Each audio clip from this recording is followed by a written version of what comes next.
오늘 누가복음 5장 말씀, 베드로와 안드레를 부르시는 주님의 부르심의 사건. 오늘 본문의 말씀은 또한 마태복음 4장에 짧게 기록되어 있습니다. 그런데 지금 오늘 본문 5장의 말씀에 기록되어 있지 않는 말씀이 또 4장에는 기록되어 있어요. 그래서 우리가 마태복음 4장 18절과 20절 말씀을 오늘 본문과 평행되는 말씀입니다. 우리 다시 한번 읽어보겠습니다. 다 같이 읽습니다. 시작. 갈릴리 해변에 다니시다가 두 형제 곧 베드로라 하는 시몬과 그 형제 안드레가 바다에 그물 던지는 것을 보시니 저희는 어부라. 말씀하시되 나를 따라오너라. 내가 너희로 사람을 낚는 어부가 되게 하리라 하시니 저희가 곧 그물을 버려두고 예수를 좇으니라. 아멘. 나를 따라오너라. 내가 너희를 사람을 낚는 어부가 되게 하리라. 우리 주님이 베드로와 안드레를 갈릴리 호숫가에서 바다에서 고기 잡고 있던 이 두 제자를 부르시는 사건이 오늘 본문의 이야기입니다. 주님이 이 둘을 부르면서 뭐라고 말씀하시면 사람을 낚는 어부가 되게 하리라라고 말하고 있어요. 아니, 이왕 낚을 거면 금괴를 낚든지, 이왕 낚을 거면 성공을 낚을 것이지 왜 사람을 낚는 어부가 되게 하셨을까? 여러분, 우리의 인생을 살아가면서 여러분 가장 귀한 것이 무엇입니까? 여러분의 마지막, 여러분의 호흡이 끝나는 그 순간에 여러분들이 찾으실 것이 과연 무엇일까요? 대다수의 사람들이, 거의 99%의 사람들이 마지막 그 호흡의 순간, 죽음의 순간에 돈을 찾는 사람 없습니다. 내가 지금까지 저축해낸 내 통장 가져오라고 말하는 사람 없어요. 내가 구한, 내가 평생에 걸쳐서 지은 집을 가져오라, 집문서 가져오라는 사람 없어요. 또한 내가 이룬 성취가 무엇인지 목록을 가져오라고 말하는 사람은 없습니다.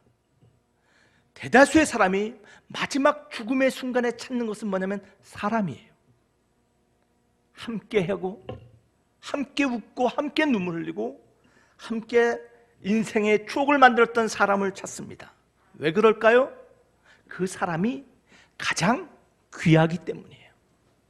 여러분의 인생에서 가장 귀한 것은 여러분 사람이에요. 여러분의 배우자, 여러분의 자녀, 여러분의 친구들, 여러분의 믿음의 형제가 여러분의 인생에 가장 귀하다는 것을 여러분 기억하시기를 바랍니다. 그래서 주님은요, 그 사람을 무엇보다도 가장 소중하게 여기세요. 그래서 주님이 오늘 제자들을 부르시는데 무엇을 낚는 어부? 사람을 낚는 어부로 부르심을 여러분 기억하시길 바랍니다. 그 사람을 얻는 것, 더군다나 그 사람을 하나님께로 인도하며 구원을 얻는 것이 가장 귀한 인생의 소명임을 믿으시기를 바랍니다. 그래서 주님은 사람을 낚는 어부를 부르셔요. 자, 그 다음에 오늘 본문에서 우리 마태복음 4장에서 우리가 기억해야 될 것은 나를 따라오라라고 말씀하고 있어요. 나를 따라오라. Follow me. 여러분, 이 말씀은요, 명령의 말씀이 아니에요. 예수님이 뭐 군대 장관처럼 돼가지고 따라와! 이렇게 말씀한 게 아니에요. 오늘 본문의 말씀은요, 그런 명령이 아니라 마치 친구가 사랑하는 친구를 좋은 곳으로 초청하는 듯한 그런 invite, 그 초대의 말씀이에요.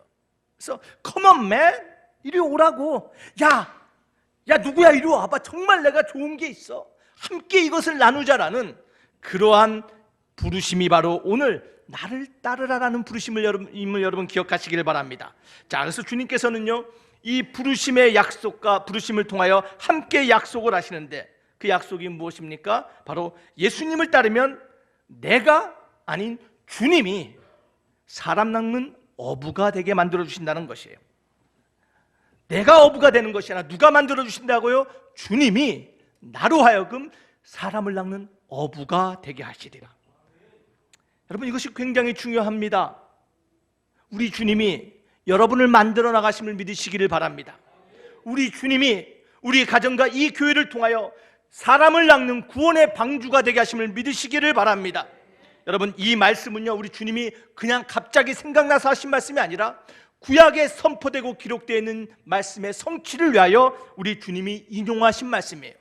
우리 예레미야 16장 16절 말씀을 다 같이 한번 보겠습니다. 시작. 여호와께서 가라사대 보라 내가 많은 어부를 불러다가 뭐 한다고요? 그들을 낫게 하리라. 여기까지만 보겠습니다. 우리 하나님은요 예레미야를 통해서 말씀하십니다. 내가 범죄하고 실패하고 나를 떠난 백성들을 세상 가운데 흩어버리리라. 그러나 그를 흩어짐에 놔두지 아니하고 내가 어떻게 하신다고요? 하나님께서 그들을 부르시고 찾으시는데 하나님의 믿음의 사람 어부들을 택해서 그들을 구원하신다라고 말씀하고 계세요. 잃어버린 자를 찾으시는 그 하나님, 어부를 찾으시는 그 하나님, 만드시는 그 하나님, 그 구약의 말씀의 성취가 바로 오늘 본문의 말씀을 여러분 기억하시길 바랍니다. 그래서 우리 주님은요 우리를 부르시는 하나님이세요. 그렇죠? 여러분 다 주님이 부르셨어요. 이 자리에 아무도 주님의 부르심 없이 온 사람이 없습니다. 아이고 목사님 나는 와이프에게 코 껴가지고 왔는데요. 아이고 나는 우리 엄마가 오라 그래서 왔는데 아니에요. 여러분 여러분의 모든 걸음 위에 하나님의 섭리가 있음을 여러분 발견하시길 주 이름으로 축원합니다. 자, 하나님께서 우리를 부르시는데 이 부르심을 성경에서는 우리는 뭐라고 말하냐면 소명이라고 말해요. 뭐라고요? 소명. 하나님이 부르신 거예요. 여러분 하나님의 부르심에는요 두 가지 부르심이 있어요. 여러분 잘 기억하시기 바랍니다. 첫 번째는 1차적인 부르심. 이것은 뭐냐면 가장 프라이머리, 가장 중요한 모든 사람에게 부르시는 동일한 부르심이 있어요. 그 부르심을 뭐냐면요 바로 나를 따르라는 부르심이에요. 바로 예수님을 발견하라는 부르심이에요. 주님의 말씀을 듣고 회개하며 하나님의 자녀가 되라는 부르심이에요. 그래서 이 부르심을 뭐냐면 우리의 정체성이 무엇인가가 드러나는 부르심, 나의 아이덴티티가 이제 더 이상 세상의 멸망의 자식이 아니라 어떤 사람이 됐다고요? 하나님의 자녀가 되었다라는 부르심. 이것이 1차적인 부르심이에요. 그래서 하나님은 지금도 온 세상을 향하여 부르고 계세요. 이것이 뭐라고요? 가장 중요한 첫 번째 부르심이에요. 두 번째 부르심은 뭐냐면요 부차적인 부르심, 세컨더리 부르심이 있어요.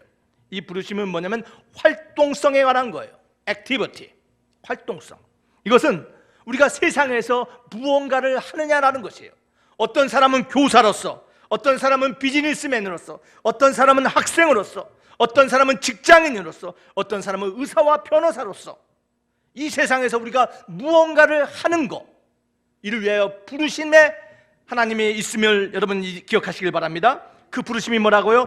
부차적인 부르심이에요. 이걸 갖다 많은 사람들이 직업이라고 하죠. 그렇죠? 직업. 우리의 일이라고 말해요. 여러분 그런데요 이 직업에 대한, 일에 대한 자세에 따라서 세 가지로 구분한다고 합니다. 첫 번째는 생업인이 있대요. 생업인. 두 번째는 직업인이 있고 세 번째로는 소명인이 있어요. 여러분 생업인은 뭐냐면 말 그대로 단지 먹고 살기 위해서 일하는 사람이에요. 하루 먹고 살기, 하루 버티기 위해서 일하는 사람, 그런 사람을 생업인이라고 합니다. 두 번째로는 직업인은 뭐냐면요 그 일을 통해서 내 경제적인 기반을 찾는 거예요. 그 일을 통해서 가정을 꾸리는 거예요. 그 일을 통해서 사회적 성취를 찾는 사람들을 직업인이라 그래요. 근데 여기서 끝나는 것이 아니라 소명인이 있어요. 소명인은 뭐는 내가 지금 하고 있는 이 일을 통하여 하나님이 주신 삶의 의미를 발견하는 사람이에요. 이 일을 통한 하나님의 소명이 무엇인가를 발견하는 사람이 바로 소명인이에요. 여러분 어떤 사람이 되어야 될까요?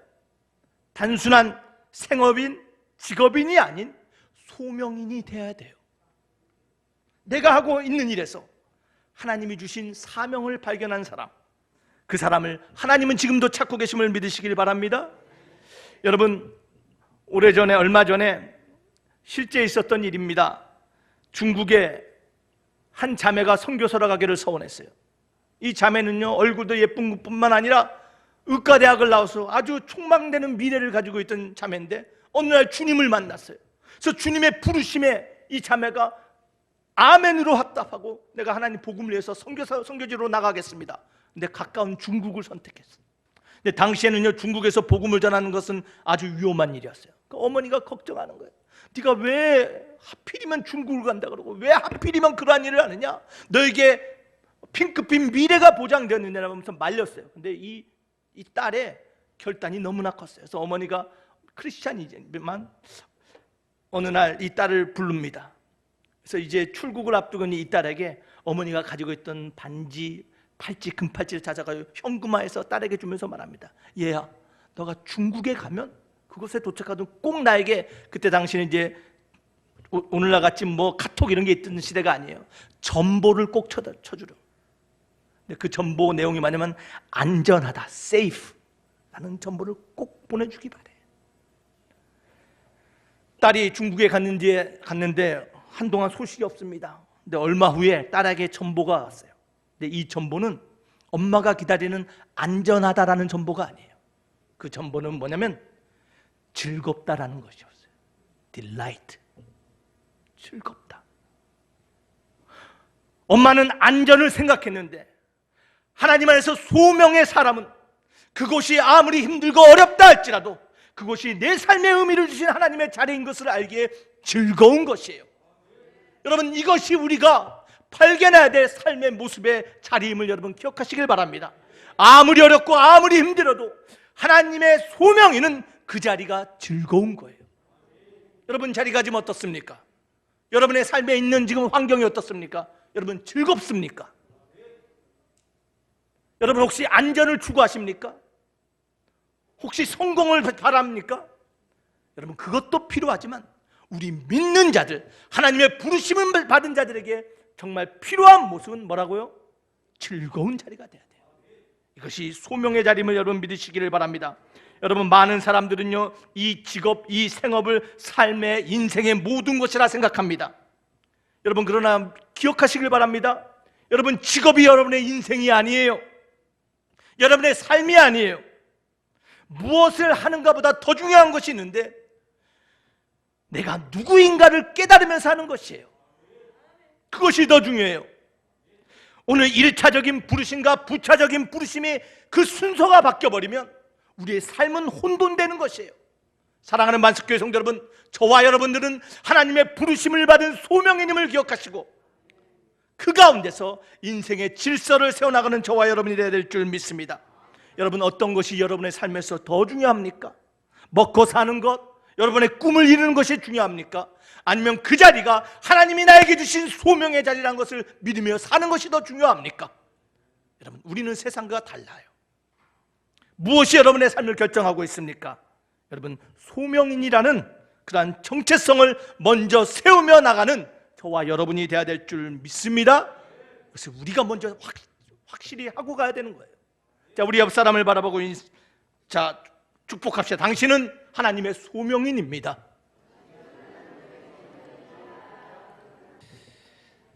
자, 우리 하나님은 우리를 이렇게 부르셔요. 자, 그런데 오늘 성경에 보면요, 과연 그렇다면 예수님은, 하나님은 누구를 부르냐라는 거예요. 어떤 사람을 부르느냐. 오늘 베드로와 안드레는 어부였습니다. 그렇죠? 예수님의 제자들 보면요, 뭐 어부 굉장히 블루칼라죠. 노동을 하고 밑에 하층 계민들을 있던 사람들이었어요. 자, 그런데 어부뿐만 아니라 주님은 세리들도 부르셨어요. 세리들, 이 세리들은 누구였냐? 당시에 매국노라 했던 사람들이에요. 로마의 하수인이 돼서 세금을 걷는 사람이어서 이스라엘 사람들은 그들을 아주 싫어하고 매국노라 했어요. 그뿐 아니라 여러분 진롯 때는 셀롯이라고 불리는 열심당원들이 있었어요. 이 열심당원은 누구냐면요, 시몬 베드로가 열심당원이었어요. 이 사람은 민족주의자입니다. 독립주의자입니다. 나라의 독립을 위해서는요 테러도 서슴없이 하던 사람들이었어요. 여러분 생각해 보세요. 세리들, 매국노와 나라를 위해서 목숨을 바치는 독립군이 예수님의 제자에 함께 있었어요. 서로 완전히 상반된 사람들입니다. 어울릴 수 없던 사람들이에요. 근데 그 사람들을 주님은 불러서 하나 되게 하셨어요. 여러분 구약의 하나님을 보시길 바랍니다. 모세를 불렀어요. 애굽의 왕자를 부른 것이 아니라 80세 노인, 살인자가 되어 광야의 도망자가 되었던 모세를 불렀어요. 여러분 다윗을 어떨 때 불렀습니까? 다윗은요 막내 아들로서 집안에서 소외되는 목동이었어요. 요셉은요 노예였습니다. 다니엘은 포로였어요.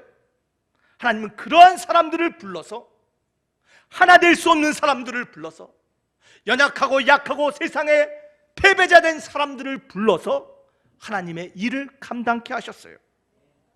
여러분, 하나님이 우리를 부르실 때는 우리의 긍정적인 것, 성공만을 보고 부르는 것이 아닙니다. 하나님이 우리를 부르실 때는요, 우리의 부정적인 것, 우리의 실패, 좌절까지도 사용하심을 여러분 믿으시기를 바랍니다. 여러분, 하나님은요, 우리 하나님의 백성은요, 실패를, 좌절을, 절망을 저주니 재앙이라고 생각해서는 안 돼요. 어떤 사람들 그런 사람이 있어요.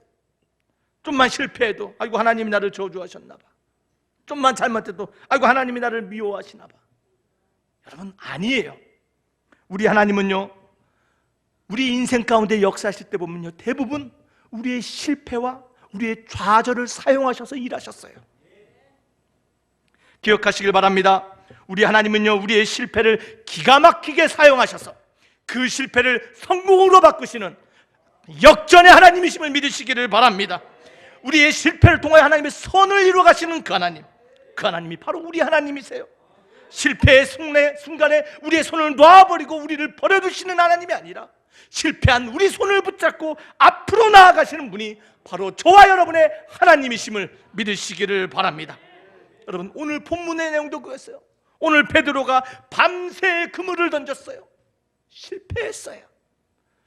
나는 물고기 잡는 거에 전문가라고 자부했던 이 베드로, 그 누구에게도 부끄럽지 않은 실력을 가지고 있다라고 말하던 베드로가 밤새 그물을 던졌는데 실패했어요.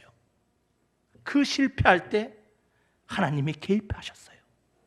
그 실패의 순간에 주님이 부르셨다는 것을 기억하시길 바랍니다. 여러분, 여러분의 인생의 실패, 어려움, 절망감, 여러분 두려워하지 마시길 바랍니다. 우리 하나님은 고난을 통하여 일하시는 하나님이십니다. 우리 하나님은 우리의 약함과 우리의 연약함과 우리의 실패를 통하여 성공하고 승리케 하시는 하나님이심을 믿으시기를 바랍니다. 그 하나님이 부르셨어요. 베드로를 부르셨어요. 자, 근데 그 부르심에 대한 베드로의 반응이 어떻습니까? 오늘 그 믿음의 모습을 저와 여러분이 함께 본받아야 될 줄 믿습니다. 사람을 낚는 어부의 모습, 여러분 오늘 베드로의 모습을 통해서 저와 여러분들이 본받고 배워야 될 삶의 모습이 있습니다. 자, 부르심에 대한 베드로의 반응이 어떻습니까? 첫 번째로요, 베드로는요, 주님이 부르실 때 열린 마음이었어요. 어떤 마음이었다고요? 열린 마음. 우리 5절 말씀 함께 보겠습니다. 다 같이 있습니다. 시작. 시몬이 대답하여 가로되 선생이여, 우리들이 밤이 맞도록 수고를 하였을 때 얻은 것이 없지만은 말씀에 의지하여 내가 그물을 내리리이다. 뭐 했다고요? 말씀에 의지하여 내가 한 번 더 그물을 던지겠다는 거예요. 아니, 나는 전문 어부고 듣자 하니 당신은 목수였다고 하는데, 내가 당신이 누군지도 모르는데, 당신의 말을 이해할 수도 없는데, 당신이 메시아인지 구세주인지 내가 알 바는 아니지만 무슨 이유 때문인지, 그 예수님의 말씀의 권위 때문인지, 아니면 사람을 사랑하는 인간의 때문인지, 그 말씀에 의지해서 뭐 했다고? 한 번 더 던졌다라는 거예요.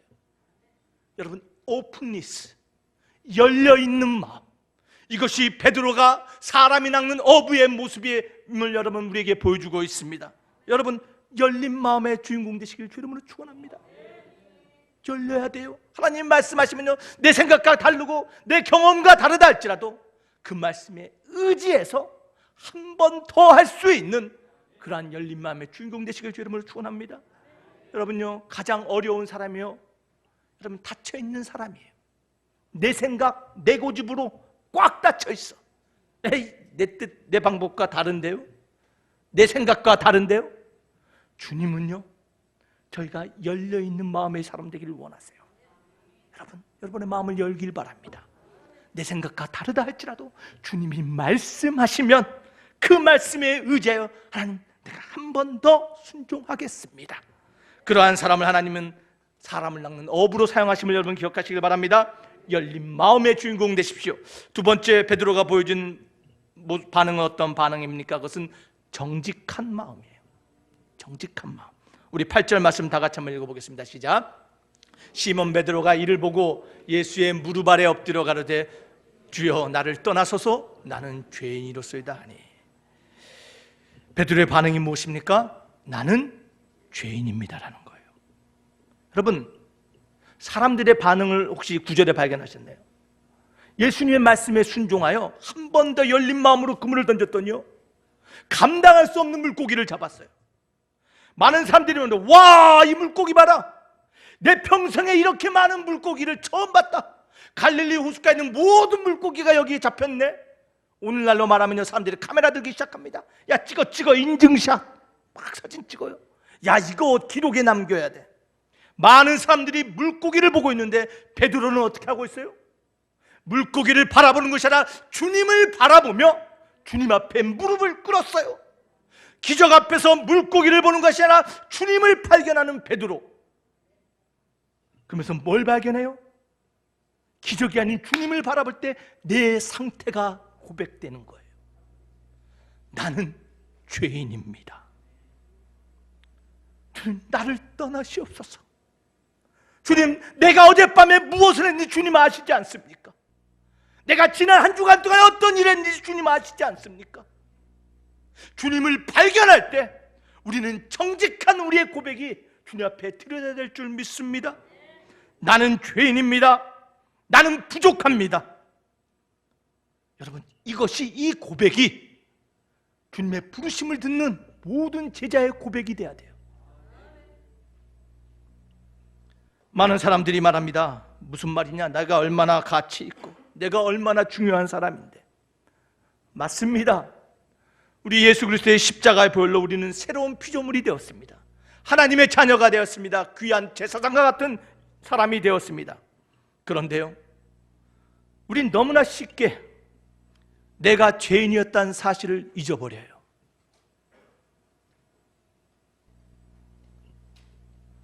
여러분, 저와 여러분들은 하나님의 은혜로 구원받은 죄인이었어요. 여러분, 이 사실을 잊지 마시길 바랍니다. 이 센스를 잊어버리면요, 내가 구원받은 죄인이었다는 사실을 잃어버리면요, 우리는요, 평가하기 시작해요. 비교하기 시작합니다. 자꾸 옆 사람을 평가해요. 저 사람은 왜 저래? 저 사람은 무엇을 보고 있어? 아니, 장로님, 권사님, 목사님 왜 그래요? 여러분, 내가 죄인이었다는 사실을 잊어버리지 않는 사람은 모든 것을 은혜의 눈으로 보게 됨을 여러분 기억하시길 바랍니다. 우리 주님은 말씀하십니다. 판단하지 말라, 비교하지 말고 서로 사랑하라라고 말씀하고 있습니다. unworthiness, 나는 값없고 나는 죄인이었다는 사실을 여러분 잃어서는 안 돼요. 사랑하는 만숙교 성도 여러분, 이것이 정직한 마음이에요. 하나님 앞에 나는 뭐라고요? 부족하고 나는 죄인이었습니다. 여러분, 이것을 기억하시길 바랍니다. 이러한 사람이 사람을 낚는 어부가 되는 것이에요. 세 번째로 베드로가 보여주고 있는 사람을 낚는 사람의 모습이 무엇입니까? 주님의 부르심에 담대한 마음으로 나아갔어요. 우리 11절 말씀 다 같이 읽겠습니다. 시작. 저희가 배들을 육지에 대고 모든 것을 버려두고 예수를 쫓느니라. 여러분, 마태복음 4장 20절에는요, 주님의 부르심 앞에 제자들이 곧 쫓았다라고 말해요. 즉시 쫓았다라는 거예요. 부르심에 즉각적으로 반응했어요. 모든 것을 버려두고 쫓았어요. 이것이 담대함이에요. 즉각적으로 나의 모든 것을 내려놓고 주님을 쫓을 때 사람을 낚는 어부가 된다라는 것이에요. 여러분, 우리 솔직하게 질문합시다. 우리 다 하나님의 부르심을 받은 사람이에요. 이건 베드로와 안드레와 요한의 얘기만이 아니에요. 그는 우리 모두의 이야기예요. 정말 주님의 부르심 앞에 즉각적이고 모든 것을 내려놓고 주님을 쫓고 있습니까? 여러분, 그럴 때 사람을 낚는 거예요. 그럴 때 우리의 삶을 통해서 영원히 구원되는 거예요. 1912년 가난하고 전염병으로 많은 이들이 고통받고 죽음의 나라였던 대한민국, 지금보다 더 심각했어요. 이 조선 땅에 푸른 눈의 간호사가 작은 나라, 이 동양의 작은 나라에 찾아왔습니다. 독일에서 태어났지만 미국에 건너가 간호학을 공부했어요. 열심히 공부하고 32살이 됐을 때 이 처녀가 조선을 향하여 배를 타고 출발했습니다. 그녀는 한국에 와서, 조선에 와서 조랑말을 타고 전국을 순회하고 다녔습니다. 한생병, 문둥병자 환자들을 치료하고요, 온갖 질병에 걸린 사람들을 돌보고 다녔어요. 그뿐이 아닙니다. 조선에 버림받은 아이들 13명의 조선의 딸들을 입양하여 수양딸로 삼았어요. 그뿐 아니라 나병 환자였던 한 명의 아들까지 총 14명을 입양하여 키우고 가르쳤습니다. 자신은 끼니를 제때 챙겨 먹지 못할 정도로 궁핍했지만 한 사람이라도 더 돕기 위하여 생활비마저 쪼개 썼던 사람입니다. 그녀는 22년 동안 조선을 위하여 헌신하면서 항상 이렇게 말했다고 합니다. 내일 나 먹기 위해 오늘 굶는 사람을 그대로 못 본 척할 수 없으며 옷장에 옷을 넣어놓고서 당장 추위에 떠는 사람을 모른 척 할 수 없습니다. 이 선교사는 54세의 젊은 나이에 영양실조로 세상을 떠났습니다. 자신의 장기마저 의학 연구용으로 기증했습니다. 그녀가 이 땅에 남긴 것은 거린에게 나눠주고 남는 동전 7전과 강냉이 가루 2홉 그리고 반쪽짜리 담요가 전부였다고 합니다. 그녀는 조선의 수많은 사람들의 어머니로 살다간 서서평이라는 엘리자베스 셰핑이라는 여자 선교사였어요. 자신의 모든 것을 내려놓고 주님의 부르심에 즉각적으로 담대히 달려가 자신이 섬기고 있다는 사실조차도 잊어버리며 섬겼던 이 선교사. 이 사람이 소명의 사람이었고 이러한 사람이 담대한 믿음의 사람이었어요. 여러분, 이러한 담대한 믿음의 사람을 통하여 오늘날 저와 여러분이 있음을 여러분 발견하시길 바랍니다. 오늘날 대한민국이 그렇게 생명을 내며 복음을 전하고 이 땅을 돌봤던 믿음의 사람들의 수고와 눈물과 그 피 위에 세워졌음을 잊지 마시기를 바랍니다. 여러분, 담대한 마음, 우리가 회복해야 될 마음입니다. 여러분, 하나님의 부르심 앞에 즉각적으로 모든 것을 내려놓고 주님을 따를 수 있는 마음이 있으십니까? 여러분, 이 마음이 회복돼야 돼요. 지금 대한민국에 필요한 마음은, 모습은 이 담대한 마음을 가지고 무너지고 쓰러지고 분열된 이 나라를 향하여 헌신하고 섬길 수 있는 믿음의 사람이에요. 여러분, 오래 살기를, 잘 살기를 소망하지 마세요. 주님 위해 살기를 소망하시기를 바랍니다. 내 삶을 주님을 위해 불태우겠다라는 담대한 믿음의 사람이 필요할 때가 지금이에요. 여러분, 지금은 위기가 아닙니다. 지금은 다시 한번 하나님의 부르심의 사람이, 하나님의 소명의 사람들이 일어나 이 땅을 세우며 다시 하나님께 인도하며 사람을 낚는 어부들이 이곳저곳에서 일어나는 기회의 시기임을 믿으시기를 바랍니다. 그 담대한 믿음의 사람, 사람을 낚는 사람이 되기를 주 이름으로 축원합니다. 여러분, 혹시 두렵습니까? 모든 것을 내려놓다뇨, 즉각적으로 주님을 따르다뇨, 혹시 주저하고 있습니까? 여러분, 오늘 주님의 약속을 기억하시길 바랍니다. 우리 부르심에 대한 주님의 약속이 있습니다. 우리 10절 하반부에 이렇게 기록되어 있습니다. 다 같이 읽습니다. 시작. 무서워 말라. 이제후로는 내가 사람을 취하리라. 무서워 말라.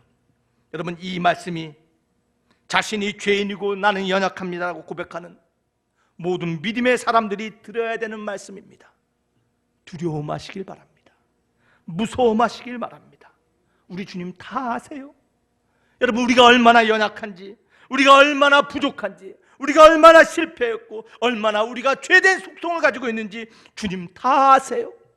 그러나 우리 주님 말씀하세요. 두려워 말라. 내가 너를 버리지도 아니하고 떠나지도 아니하고 내가 너를 붙잡고 내 사명을 감당할 수 있는 사람을 낳는 어부가 되게 하리니 두려워 말라.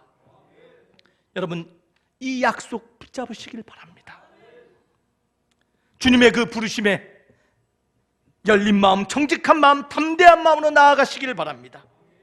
주님이 우리를 주님의 제자로 만들어 주십니다. 포기하지 마시길 바랍니다. 여러분, 좌절하지 마시길 바랍니다. 끝까지 하나님의 도구로 쓰임받기를 소망합니다. 여러분, 한 통계 사이트가 있습니다. 전화 판매하는 사람들의 업적을 조사했는데요, 보통 한 번 전화하고 포기하는 사람이 48%라고 합니다. 전화 방문 판매에서. 근데 두 번 전화하고 포기하는 사람이 25%래요. 그리고 세 번까지 전화하고 포기하는 사람이 15%라고 합니다. 그래서 전체 88%가 한 번이나 세 번의 전화 통화를 하고 그 판매하는 것을 포기한대요. 자, 그런데 12%의 사람들, 나머지 12%의 사람들은 끈질기게 전화해서 결국에는 물건을 판매한다라는 것이에요. 더 놀라운 것은요, 이 12%의 사람들을 통하여 전체 판매의 80%가 팔린다라는 것이에요. 포기하지 않고 끝까지 전화하는 사람을 통하여. 여러분, 영혼 구원도 마찬가지입니다. 우리로 하여금 하나님께서 사람을 낚는 어부가 되게 하셨어요. 담대하고 열린 마음, 정직한 마음으로 나오게 하셨어요. 여러분, 그러나 마지막 우리에게 또 필요한 모습은 포기하지 않는 거예요. 두려워하지 마시길 바랍니다. 복음을 듣지 않는다고 좌절하시기 바랍니다. 여러분, 끝까지 복음을 전하시기 바랍니다. 한 번 안 들으면 10번 더 전하는 거예요. 오른밤을 때리면 왼밤을 맞으면서 복음을 전하는 것이에요. 왜냐고요? 그 인생이 가장 귀하기 때문이에요. 하나님 앞에서 발견되고 하나님 앞에서 구원받는 그 인생이 가장 이 인생 가운데 가장 귀한 선물임을 여러분 기억하시기를 바랍니다. 사랑하는 반석교회 성도 여러분, 갈릴리 호숫가에서 부르셨던 주님의 음성을 들으시길 바랍니다. 다시 한번 그 부르심이 회복되기를 바랍니다. 주님은 부르고 지금도 계세요. 여러분, 그 부름에 믿음으로 나아가길 바랍니다. 여러분, 마음을 여시길 바랍니다. 한 번 더 던지시길 바랍니다. 여러분, 주님 앞에 정직하게 나아가길 바랍니다. 하나님, 나 부족합니다. 나 연약합니다. 나 죄인입니다. 하나님 앞에 정직하게 나아갈 때 우리 주님은 우리를 평가하시는 것이 아니라 우리를 안아주시며 새롭게 하시며 두려워 말라 하시며 담대한 마음을 회복시키사 이 땅 가운데 우리를 통하여 구원의 역사가 오늘과 내일 우리의 평생에 나타나게 될 줄 믿으시기를 바랍니다. 여러분, 에베소서 1장 18절과 19절은 이렇게 기록되어 있습니다. 우리 함께 말씀 한번 읽어보겠습니다. 시작. 너희 마음 눈을 밝히사 그의 부르심의 소망이 무엇이며 성도 안에서 그 기업의 영광의 풍성이 무엇이며 그의 힘의 강력으로 역사하심을 따라 믿는 우리에게 베푸신 능력의 지극히 크심이 어떤 것을 너희로 알게 하시기를 구하노라. 여러분, 주님이 우리를 위해서 기도하시는데 우리의 마음의 눈이 밝혀져서 우리를 향하여 그 부르심의 소망이 얼마나 귀한 것인지 주님은 우리를 위해서 기도하고 계심을 믿으시길 바랍니다. 오늘도 저와 여러분을 부르신 그 주님의 부르심 앞에 오늘 믿음으로 달려나가 하나님의 사람을 낚는 어부로서 날마다 구원의 역사에 동참하는 저와 여러분 되시기를 주 이름으로 축원합니다. 오늘 말씀을 생각하며 우리 잠시 함께 기도하기를 원합니다. 혹시 하나님의 부르심, 그 소명을 잃어버렸습니까? 그 열정을 잃어버리셨습니까? 오늘 이 시간 회복되기를 원합니다.